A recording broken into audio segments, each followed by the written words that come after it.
বিসমিল্লাহির রহমানির রাহিম। ভাই ও বোনেরা, যে যেখান থেকে আমাকে দেখছেন এবং শুনছেন, আপনাদের সবাইকে আমার সালাম, আসসালামু আলাইকুম। আশা করি আপনারা ভালো আছেন, আমিও ভালো আছি। UK property gossip by Tasmina YouTube চ্যানেলের পক্ষ থেকে জানাই শুভেচ্ছা। আজ নভেম্বর মাসের 28 তারিখ, বৃহস্পতিবার, 2024।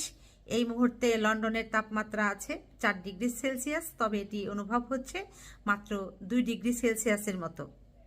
আজ আমি আপনাদের সাথে কোন বিষয় নিয়ে কথা বলবো এবং সেই বিষয়ের কোন জায়গা থেকে কথা বলবো ঠিক বুঝে উঠতে পারছি না।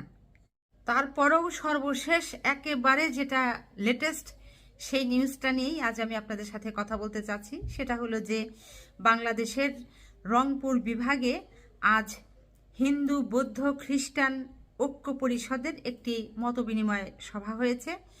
সেই সভাতে এই ইসকনের যারা নেতৃবৃন্দ ছিল তাদের সাথে এই হিন্দু খ্রিস্টান বৌদ্ধ ঐক্য পরিষদের অন্যান্য যারা নেতৃবৃন্দ ছিল, এই দুই পক্ষের মধ্যে একটি বিশাল তর্ক বিতর্ক সৃষ্টি হয়ে যায়, বাকবিতণ্ডা তৈরি হয় এবং এক পর্যায়ে ওখানে আরও অন্যান্য যারা উপস্থিত ছিলেন তারা পরিস্থিতি নিয়ন্ত্রণে আনেন। এখন বুঝেন অবস্থা যে কেমন একটা এদের ভেতরে দল হয়ে গেছে, বিভক্তি সৃষ্টি হয়ে গেছে। এবার আসা যাক 1 নাম্বার পয়েন্টে। পয়েন্ট 1 হচ্ছে, আজকে এই রংপুরের মতবিনিময় সভাতে কিসের জন্য এই ইসকনের সাথে হিন্দু বৌদ্ধ খ্রিস্টান ঐক্য পরিষদের সদস্যদের সাথে এরকম তর্ক বিতর্ক সৃষ্টি হলো? কারণ হলো, রংপুরের ওই মতবিনিময় সভায় ইসকনের একজন নেতা তিনি এরকমটা বলতেছিলেন যে সম্প্রতি রংপুরে কোনো একটি সনাতন পরিবারে অত্যাচার করা হয়েছে, তারপর সেই পরিবারের ঘরবাড়ি জ্বালিয়ে দেওয়া হয়েছে, পুড়িয়ে দেওয়া হয়েছে। রংপুরের ওই মতবিনিময় সভায় ইসকনের নেতারা আরও দাবি তুলেন যে রংপুরে বেশ কিছু মন্দিরে আগুন দিয়ে পুড়িয়ে দেওয়া হয়েছে, মূর্তি ভাঙচুর করা হয়েছে এবং হিন্দুদেরকে অত্যাচার করা হয়েছে। এই ধরনের অনেক অভিযোগ তারা তুলেন। এক পর্যায়ে ওই মতবিনিময় সভায় উপস্থিত থাকা হিন্দু বৌদ্ধ খ্রিস্টান ঐক্য পরিষদের সদস্যবৃন্দ তারা প্রতিবাদ করেন যে তারা ওই রংপুরেরই লোক, তারা রংপুরেই বসবাস করেন, কিন্তু তারা কোনোদিন কখনো সম্প্রতি রংপুরে কোনো মন্দিরে হামলা করা হয়েছে, আগুন লাগানো হয়েছে, মূর্তি ভেঙে ফেলা হয়েছে কিংবা কোনো হিন্দু সনাতন ধর্মাবলম্বী লোকদের ওপর অত্যাচার করা হয়েছে, এই ধরনের ঘটনা তো তারা কখনো শুনেনওনি, দেখেনওনি এবং জানেনও না। তাহলে এই ইসকনের লোকদের কাছে এই তথ্য কোত্থেকে এলো? তারা এই জিনিসটা ওই ইসকনের সদস্যদের কাছে জানতে চেয়েছিলেন, আর এই জানতে চাওয়া মাত্রই অবস্থা বেগতিক হয়ে যায়। সেই সাথে এই হিন্দু বৌদ্ধ খ্রিস্টান ঐক্য পরিষদের সদস্যরা ইসকনদের উদ্দেশ্যে বলেন যে আপনাদের এই হিন্দুদের মন্দিরে আগুন লাগানো, তারপর হচ্ছে মূর্তি ভাঙচুর করা, হিন্দুদেরকে অত্যাচার করা, এই কথাগুলো সম্পূর্ণ ভিত্তিহীন, মিথ্যা এবং বানোয়াট, সেই সাথে উদ্দেশ্য প্রণোদিত।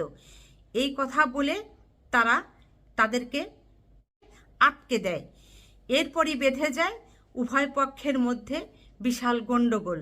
পরবর্তীতে ওখানে যারা আরও উপস্থিত ছিলেন তারা বিষয়টি নিয়ন্ত্রণে আনেন, উভয় পক্ষকে শান্ত করেন।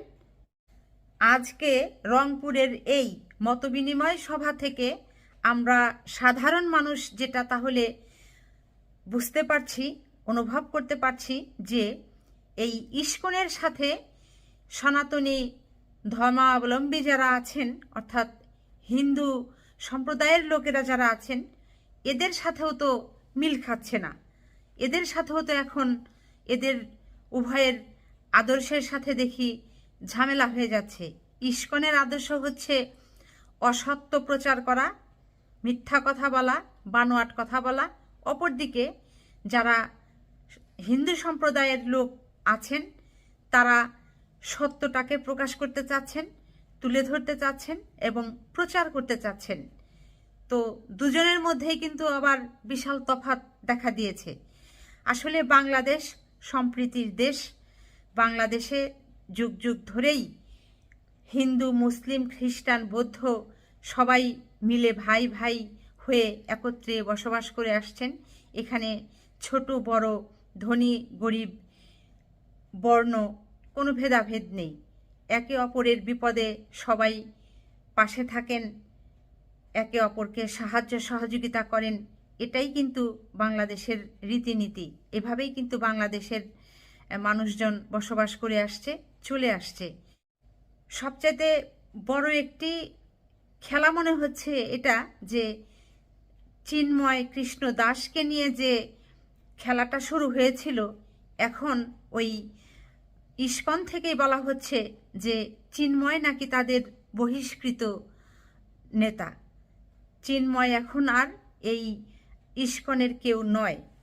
সেই সাথে ইস্কনের বর্তমান যারা লিড দিচ্ছেন, সেই শীর্ষস্থানীয় নেতৃবৃন্দ থেকে বলা হচ্ছে যে এই চিন্ময়কে গ্রেপ্তার করার পর চিন্ময় অনুসারীরা যে ঘটনাগুলো একের পর এক ঘটিয়েছে, সেটির জন্য এই ইস্কন দায়ী নয়। এটিও কিন্তু তারা স্পষ্ট বলেছে। তার মানে কি এই চিন্ময় ইস্কন থেকে আলাদা কিছু, এটি তারা বোঝাতে চাচ্ছে। এবং এটি বুঝিয়ে কি এই যে সাইফুল ইসলাম আলিফ নামের একজন আইনজীবী, চট্টগ্রামের রাষ্ট্রপক্ষের আইনজীবী হত্যা হলেন, এই হত্যার দায়ভার তারা এড়াতে চাচ্ছে? তো যা হোক, এটি আইন আদালতের বিষয়, সেখানেই এটি রায় হবে কে অপরাধী কিংবা কে অপরাধী না। তো সবাই ভালো থাকবেন, সুস্থ থাকবেন এবং আমার জন্য দোয়া করবেন। আমার এই চ্যানেলটিতে লাইক, কমেন্ট, শেয়ার এবং সাবস্ক্রাইব করবেন। আসসালামু আলাইকুম, আল্লাহ হাফেজ।